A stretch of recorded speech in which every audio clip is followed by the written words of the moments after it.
Hey guys, welcome back to the channel. It's Friday, November 18th, 2022, and I hope you're all having a really good day. Honestly, for me, Fridays have always proved to be a challenge for getting this content started. Hence, today you guys get a voiceover.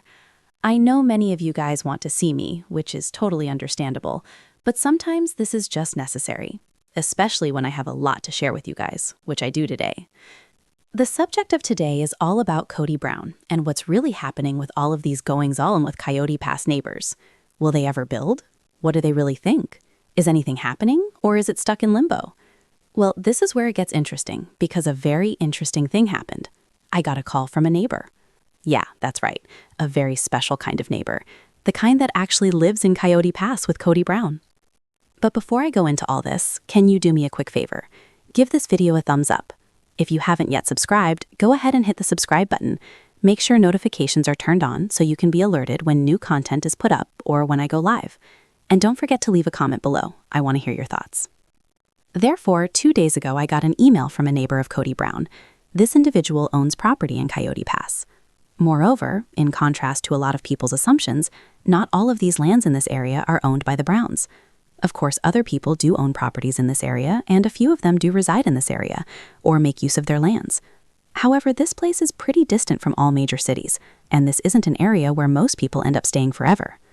Here's how they explained it. They got in touch because a friend or a sister, perhaps, is a viewer of mine, and they recommended they reach out to me. They were pleased to offer whatever info they had. And I want to make one thing very clear right off the bat. Their intent wasn't to spread gossip or to bring the Browns down. They have no animosity towards Kody in any way. To the contrary, they claim they have always conducted themselves in a very civil manner towards him. The main interaction they have had with Kody is through common projects or common matters pertaining to Coyote Pass. They haven't had a whole lot of interaction with him otherwise, and haven't met any of the wives. As they explained, Kody is the only one with access to interact with other people in their neighborhood or deal with matters concerning their property. I asked if they have ever seen Robin sitting on a bench, which they hear so much about. The response? No, never. I asked for information not just about Janelle, but also about the RV, and this is important information to keep in mind. Not a single one of the neighbors had an objection to Janelle's presence out in the RV. She lived out there for a matter of months, and they all thought she was a very easygoing, very friendly woman. She would wave to people passing by in their cars, but not a single complaint was voiced. Now, this is where things get interesting on a bigger scale. Kody Brown's land is in a neighborhood which is largely comprised of vacation homes. A large majority of people with land in this area do not reside in this area on a permanent basis. They have residences in other locales such as Phoenix or Scottsdale, but they come up to Flagstaff to get out of the summer sun or get a quick taste of snow during the winter months. Therefore, if Kody were to construct and move in, he would not have neighbors with whom he will have to interact all year. The majority come and go with the different seasons. Then, of course, there is the matter of, quite simply, the infrastructure. What exactly is in place on this very piece of property? Is there access to water? Is electricity available? Even in this week's episode, concerns arose as to whether utilities would be available to this land, especially in light of it being deemed a vacant lot. The neighbor can't answer all the technical questions, but they do have an important piece of information. They all share a water system. They have a deep well that a bunch of homes in the area tap into. And if you recall all that excavating Kody did a couple of years ago in order to bury a cistern, it all relates. You might recall from when you were on the show a while back, a scene in which Kody was working on this property where Solomon actually ended up getting into this giant hole with him. This project, the cistern, is one in which a few other neighbors were participating in. And from this neighbor's report, all of this ended up being a rather drawn-out ordeal, with Kody apparently putting up a real delaying effort, a project which would have otherwise been accomplished in a matter of months, taking a full 2 years to complete. 2 years for a project which would have otherwise gotten accomplished in a matter of months. On the show, we have seen Kody engaged in burying this cistern a couple of years ago. But this is where it gets interesting. As relayed by this same neighbor, this project had not actually been finished and completely buried until this October of this year. And this took all the prodding by the neighbors to complete. Just think about this for a moment. Their common road they all travel in order to access each other's properties was left in rather poor disrepair because of this project. Of course, this is not exactly a common problem in a purely suburban area. As regards getting water, this is how it all really works. They have a deep communal well, which means people don't have to bear the burden of carrying water. The wells deliver water to cisterns. They are basically giant water storage containers which will fill up with water from the wells, and they in turn will deliver water to each family's household. They all share a deep well, but each dwelling belongs to a distinct cistern. Well, this water system is almost complete, But getting this far proved to be a problem, apparently due in large part due to Kody not being able to complete projects on time. With all these projects in mind, a new and important question arises. Why Kody hasn't constructed any houses yet? Moreover, why he always claims that they have to pay off these properties first? That's where the neighbor seemed really confused. What most people would do in this part of the country is not put up all their money. They go to a bank, get a construction loan, and have usually 2 to 3 years to finish construction. When I told this neighbor that Kody had a seller-financed construction loan, they were really shocked.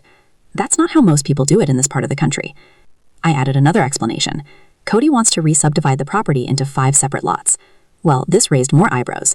Kody's neighbor stated that a pipeline runs through this piece of property. Kody wants to subdivide this land into lots, and if he does, one lot will be nearly worthless because you can't build within 60 feet of a pipeline, nor can you build very close to a pond. And speaking of this pond, well, it's not really a pond. Seriously? A pond, according to our very informative neighbor, is actually a drainage runoff area. Yeah, because nothing says pond like a hole in the ground that's full of crap most of the time. About 95% of this pond is empty, and when it is full, it's full of mud and animal feces. In other words, this pond is not pretty. It's not swimmable, and it's definitely not this idyllic little oasis it gets described as sometimes. As such, this specific lot, the one Kody had in mind for himself, isn't all it's cracked up to be. With both the restrictions over the pipeline and the runoff area in consideration, it's safe to say they wouldn't have room to fit in an actual dwelling. Going by the description relayed by the neighbor, this particular plot will never, under normal circumstances, be developed, or if it were, it would perhaps accommodate a small building. As a matter of fact, with the presence of these easements for the pipelines alone, this configuration is a nightmare. Additionally, Kody's plans to further divide this piece of land means that a road is not in place. The implication is that he would have to construct a road or install a driveway, which is very pricey. Then, of course, there is a larger issue. It is very expensive to build in Flagstaff. This is the kind of information that gives you pause. I asked our neighbor how much construction cost in our area, and what they told me absolutely floored me. There is a construction project happening in our area right now, and this fellow's estimated cost is a staggering $488 per square foot. Let me repeat this. I constructed our personal residence way below $200 per square foot. Now you can see how far your dollar will go for $488 per square foot. But now let's think about Kody for a moment. He's not exactly famous for living in modest houses. His current residence with Robin is approximately 4,300 square feet. If he were to build a comparable dwelling, perhaps 4,000 square feet, in Coyote Pass with a price of $488 per square foot, it would cost him less than $2 million. $2 million. I am not joking. Kody's neighbor is surprisingly pleased with Kody's proposition to split up the lots into 5 rather than 4, considering how high construction expenses are. Back in Las Vegas, all of the houses in which they lived were approximately 4,000 to 5,000 square feet in size.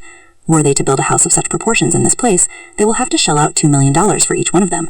That is a lot of money, per house. Of course I asked if Kody had done anything in regards to moving towards building. Had he pulled surveys, pulled permits, started the groundwork? The neighbor tells me that none of this has occurred. I actually went ahead and checked this personally, and no permits have been pulled. Before you can begin planning in this capacity, a complete land survey must be performed, and this is not a quick procedure. A surveyor must come in and identify each individual tree on the land. Land isolate. This is a very woodsy area, and when this neighbor put in their own dwelling, simply surveying took an entire day to mark all the trees. Only after this can an architect be put to work constructing a dwelling around what can and cannot be cut down. Only after this can actual planning commence after approval by the county. None of this seems to have occurred. I asked her if they have ever spoken with any contractors. Did he talk to any builders? The neighbor says yes, he did speak with some contractors, and they were already constructing homes in the area. Okay, but this is where things get a little awkward. Apparently, rather than an exchange based on money, Kody had another offer in store, airtime on TLC. In other words, rather than money for work, Kody offered work in exchange for exposure. That did not go over very well. To begin with, he's talking about constructing 4 or 5 homes. That is a huge commitment. They did not think that trade-off was good. Moreover, they were very concerned if Kody will have sufficient money to invest in constructing these homes. Thus, they were not very eager. In the end, they decided not to work with Kody. They weren't interested in being on camera, and they certainly weren't going to work in exchange for exposure. They were going to be paid in cash. And really, considering how expensive it is to construct in this part of the country, and with a price tag on a home of being up to $2 million, it's not all that surprising. A trade such as this will not work when dealing in numbers in the millions. Every single bit of this leads to one major problem. Securing funding seems to be a massive challenge for Kody. He took 2 years just to complete the cistern, and he hasn't paid off the land yet. Just this in itself tells you a lot. Then someone may have wondered, why can't he get a construction loan in order to refinance the land and get the ball rolling? Well, yes, he could. But thus far, construction interest rates have been very high, at least according to their rival. The most recent interest rate they were offered in this region is approximately 8% interest. Now, compare this to 4 years ago when interest rates were lower than they are now.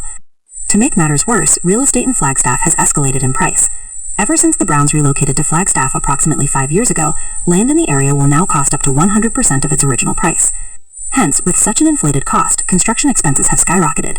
The outspoken view of the neighbor seemed rather forthright.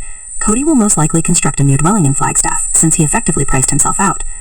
They did have one other interesting piece of information. Those scenes on Sister Wives where Kody is outside peeling bark off logs? Yeah, I took those pictures and asked our neighbor if they thought they knew where the wood came from. Oh, those trees were taken out for one thing, putting in a cistern. Period. His neighbor called out another good point. Kody, if he were serious about constructing a log cabin, is not doing it right.